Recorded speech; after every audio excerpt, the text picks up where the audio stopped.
Much, Stephanie. Congress is on its summer break as a new set of automatic spending cuts is set to take effect this fall. And there are some fights on the horizon over immigration, health care, and the debt ceiling.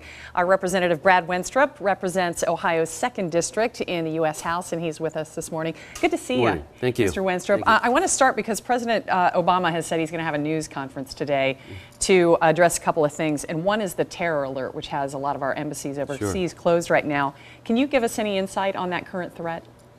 Well, the threat is very real, obviously, around the world. As you may know, I served a year in Iraq, and I've come face to face with those that want to kill Americans. And so we have to be constantly vigilant, and the dynamic is constantly changing. The president has made this decision to close some of our embassies, and probably a wise move if they feel that the threat is there. We have people all around the world that are watching this situation and monitoring all the time. He's also expected to talk today about Edward Snowden, and I just saw a report in the New York Times yesterday that said the NSA is searching vast amounts of email here in the U.S. and overseas. Where do you stand on the issue of privacy versus the safety of Americans? Well, the Fourth Amendment is obviously a big part of our culture, and our privacy is very important. And so there's that fine line, right, between protecting Americans as far as life and death, and also protecting Americans' privacy. And that's the job of Congress, to oversee what we are doing in this role. Trust in the government right now is, I think, at an all-time low. Just look at the approval rating of Congress, and the president's approval rating is going down. And you have scandals like Benghazi and the IRS and Fast and Furious. So you have these issues, so people's trust is way down.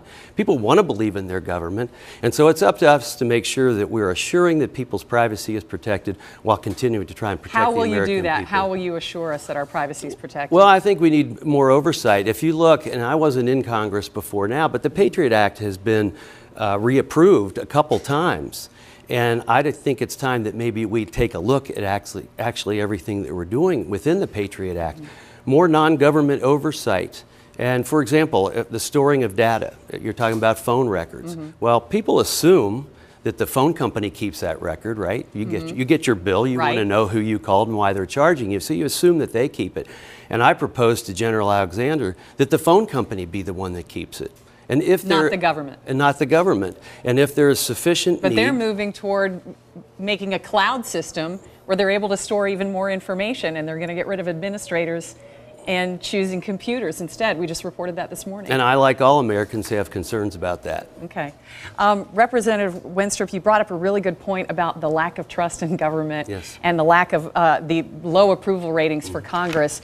And you're getting ready to come to a really important time again where across-the-board cuts are set to take effect at the end of September if you can't agree on spending plans. I can't remember a time in all the time I've covered news when Congress and the president haven't been able to get along, and the parties have been so far apart. Do you feel like there's any room for getting everybody together? I think there's room. I'm encouraged within my freshman class.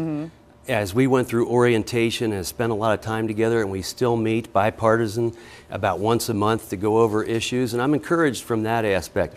But let's talk about how business is supposed to be run within America. It's very difficult. Let's just start with the budget. The president's budget was due in February. It comes in 2 months late. There hasn't been a budget passed in 4 years and 5 months.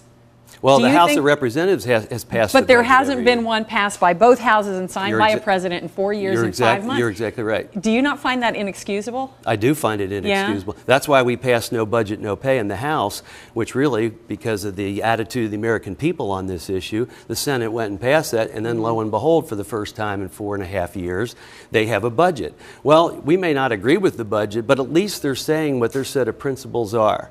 And the president has his budget out. It never balances. The Senate never balances, but at least we know where they are. But it was 2 months late for the president. And some years he put out a budget that not even any Democrat voted for. They were all against it. So this makes running the country very difficult. So really, what is the cause of gridlock? You got to get the machine running. How do you get people talking again? I mean, I think that's the question that everybody's asking. Why can't these people just sit down and talk? We're all Americans. We all want the same things, right? Well, that's just it. We often have common ground. And if we can put aside some of the small nuances that separate us, we could probably do a whole lot better. And I find that since the time I've been serving in Congress, of course, I'm on Armed Services and Veterans Affairs, those are pretty nonpartisan committees. But I've found that people are pretty congenial, want to discuss the issues. A lot of times it's when they get in front of the camera that you start to see the vitriol. Representative Wenstrup, I really appreciate your time this morning. I wish we had more time to talk, but we have to wrap it up. Have a great break. I know you're not really on vacation. Right. You're doing a lot of work, but we appreciate your time stopping by. Thank you. I'll be glad to come back. All right. We'll be back with more in just a moment on the Fox 19 Morning News.